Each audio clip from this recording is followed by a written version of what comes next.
Hablemos de seguridad con un especialista en la materia, seguramente una de las voces más acreditadas del país, el arquitecto Fernando Carrión, experto en seguridad, docente de la Flaxo, además de máster en desarrollo urbano regional. Arquitecto Carrión, bienvenido a nuestro programa especial de consulta y referéndum 2024. Buenos días, un saludo cordial a todos ustedes y muchísimas gracias por la invitación. Arquitecto Carrión, ¿qué debe de pasar para que un resultado positivo de darse en las preguntas relacionadas a la seguridad pueda tener un efecto tan tangible, visible entre los ecuatorianos? Bueno, las preguntas son bastante diversas. Una que va en el sentido de que las Fuerzas Armadas pueden participar conjuntamente con la policía en acciones antidelincuenciales. Otra, que ya les escuché que empezaron a analizar, el tema de la extradición, que son muy distintas. Luego tenemos, qué sé yo, el porte de armas, que no puede llevarse armas exactamente iguales a las que tiene la policía y las Fuerzas Armadas.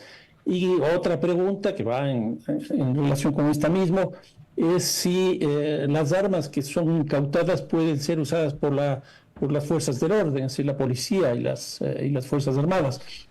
Entonces, es una gran diversidad de preguntas que en unos casos me da la impresión que son muy próximas al elector, y en ese sentido me da la impresión que van en la línea de lo que se ha venido trabajando en el país, de lo que se conoce como el populismo penal, y otras que sí me parece que van en la línea correcta hacia resolver algunos de los problemas en términos de seguridad.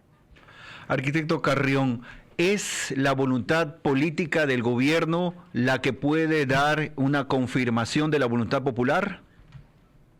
Bueno, aquí les escuché algo también hace un momento a ustedes. Es cierto, las consultas en el Ecuador, las consultas populares, los referéndums, generalmente lo que uno termina votando es por quien hace la pregunta.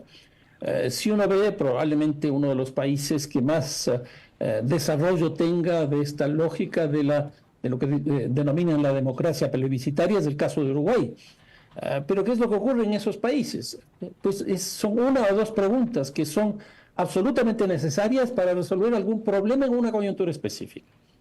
Pero si nosotros planteamos 11 preguntas, 14 preguntas, y son de distinto contenido cada una de ellas, pues aquí lo que se ve claramente es que es la intención del gobernante. Y en el Ecuador, una de las características que tenemos en términos políticos es que hay una erosión muy rápida de la legitimidad de la autoridad principal. Y entonces, para sostener esa legitimidad, se recurre precisamente a las consultas que permiten establecer ya no los 100 días de la luna de miel, como generalmente se habla, sino que son los 100 días más los días que vienen después de la consulta. Y en este caso me parece que es absolutamente evidente que es la necesidad de legitimar a Daniel Noboa, actual presidente de la República, para posicionarse pues hacia las elecciones del 2025 en febrero. Arquitecto Carrión, muy buenos días, le saludo Alfredo Escobar. En relación a la seguridad mismo y a la pregunta de la letra A, que establece que las Fuerzas Armadas puedan brindar apoyo a la policía para controlar o brindar el soporte en la seguridad interna a través de un Consejo de Seguridad por un tiempo determinado. ¿Conoce en algún otro país que exista una situación similar o que las Fuerzas Armadas pueda igual prestar este apoyo de manera interna, digamos? ¿Y qué función le puede encontrar usted o la certeza, la funcionalidad que le puede ver, sobre todo para nuestra realidad en el Ecuador?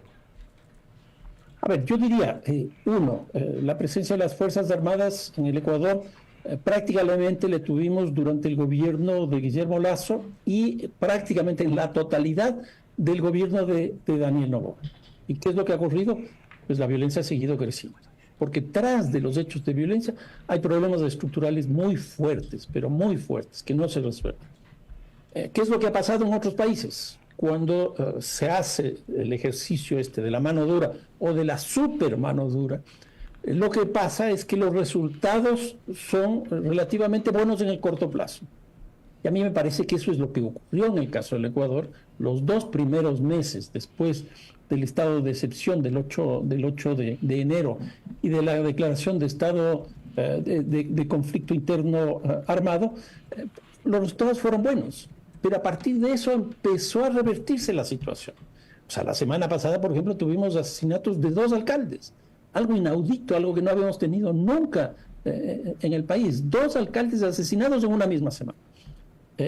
La otra cosa, una tercera, es que en general en América Latina, por el avance de la violencia, lo que estamos teniendo, por un lado, es un proceso de policialización de las Fuerzas Armadas y por otro lado, de militarización de las policías, que a lo que va a conducir es que la especificidad de una institución y la especificidad de la otra institución se pierdan. Por ejemplo, el caso de las Fuerzas Armadas. Las funciones, competencias que han sido históricas en las Fuerzas Armadas ecuatorianas y en general de América Latina, es la defensa de la soberanía y la heredad territorial. Si nosotros tuvimos, por ejemplo, la firma de la paz con el Perú en el año 98, que fue un conflicto típico de un diferendo territorial, ahí las Fuerzas Armadas estaban ubicadas en lo que le correspondía. ¿Qué es lo que ocurre? Prácticamente de forma inmediata empieza el conflicto ya con Colombia. No en términos territoriales, sino en términos del narcotráfico, porque a partir de ese momento el narcotráfico empieza a crecer, la cocaína principalmente, en toda América Latina. Y ahí las Fuerzas Armadas pasan de la frontera sur a la frontera norte, pero con la misma logística, que no le es funcional, con la misma doctrina, que no le es funcional. Y ahora con esta pregunta, no solo que va a pasar a trabajar el tema del narcotráfico en la frontera, sino que va a empezar a trabajar en la calle, en las calles, en las ciudades, lo cual va a conducir a que haya una redefinición de la logística, de la doctrina, prácticamente de todo. Y eso no es una cosa muy fácil y no se logra en plazos muy cortos. Arquitecto Carrión, buenos días. Le saluda Lula Garay. Le tengo una pregunta. Es muy importante lo que usted acaba de explicarnos para poder identificar cuáles son los roles de las diferentes instituciones, porque se daría a entender que queremos tener una super policía a través de los militares o unos super militares urbanos a través de la policía. ¿Cuál es su llamado a la ciudadanía? ¿Cuál es su mensaje en ese sentido? Porque tenemos que aterrizar este discurso para que la corresponsabilidad ciudadana nos permita a todos poder ser parte del tema de seguridad en tema de prevención. Porque si bien es cierto, es importante tener la presencia uniformada en las calles y tenemos preguntas muy importantes que van a ser el día de hoy consultadas al pueblo ecuatoriano en ese sentido. Pero ¿qué va a pasar el día de mañana? ¿En cuánto tiempo vamos a poder tener estos resultados? Porque no podemos dejar desmotivarnos ni perder la esperanza ante lo que existe. Pero sí me gustaría saber, en su criterio académico, un poco más el mensaje hacia el ciudadano que nos está escuchando. ¿Cómo podemos ser parte todos de este problema de seguridad, más allá de hoy ir a votar y ejercer el sufragio como nos corresponde? Bueno, en primer lugar, lo que yo diría es que nosotros como ciudadanos, como ciudadanía, tenemos un derecho, y el derecho es a la seguridad. Y eso es lo que debemos pues, ir construyendo de forma colectiva. Yo creo que aquí hay que hacer un fortalecimiento de las instituciones democráticas. Por ejemplo, a mí no me parece correcto tener el Ministerio de Gobierno y el Ministerio del Interior bajo una misma persona. Yo creo que aquí lo que habría que hacer es fortalecer el Ministerio del Interior. Y les pongo un ejemplo, el caso del SNAI. Han transcurrido más o menos 3 meses desde la declaratoria de estado de excepción y de conflicto interno armado. ¿Qué se ha hecho para fortalecer el SNAI? Yo soy de la tesis de este rato que más bien lo que hay que hacer es crear otra institución. ¿Por qué? Porque en general las estructuras carcelarias tenían una sola función, que era principalmente que se pague la pena, que se pague el castigo dentro de la cárcel. Pero hoy día en las cárceles del Ecuador y de América Latina no solo se paga el castigo, sino que se crean los delitos. Desde la cárcel hay una relación muy estrecha con el afuera para cometer hechos delictivos. ¿Eso a qué es lo que me lleva a mí? A pensar que el SNAI tiene que cambiar, tiene que ser otra cosa, y tiene que estar articulado con las políticas de seguridad. Por lo tanto, debería estar dentro del Ministerio del Interior. Si nosotros no fortalecemos las instituciones, pues no vamos a poder trabajar en buena línea. Otro ejemplo, ¿cómo es posible que nosotros no tengamos una cooperación local-nacional? En otras palabras, municipios y gobierno nacional. Aquí es absolutamente claro que la violencia en todos nuestros países, en todo el mundo, tiene una geografía explícita. Los delitos de Guayaquil son distintos a los de Ibarra, los de Ibarra son distintos a los de Quito son distintos a los de Machala y así sucesivamente. Eso con política nacional no se resuelve, eso se resuelve con política municipal, porque todos los municipios pueden asumir las características propias de su municipio. Y una segunda cosa, por suerte los municipios no tienen justicia, no tienen cárcel, ni tienen policía. ¿Eso qué es lo que quiere decir? Que no pueden hacer represión, que lo único que pueden hacer es prevención. En el país se necesita prevención. Si los municipios asumen la responsabilidad, va a haber una cooperación local nacional. Y creo que se van a enfrentar los delitos desde la especificidad y se van a enfrentar con una política distinta. Y un último ejemplo respecto de esto. En el Ecuador nosotros tenemos 41.000 miembros de las Fuerzas Armadas. Con eso controlar el territorio imposible, el territorio nacional imposible. Vamos a seguir. ¿Perdón? Siga nomás, arquitecto, adelante. La policía tiene 58.000 efectivos. Es decir, entre uno y otro tenemos 100.000.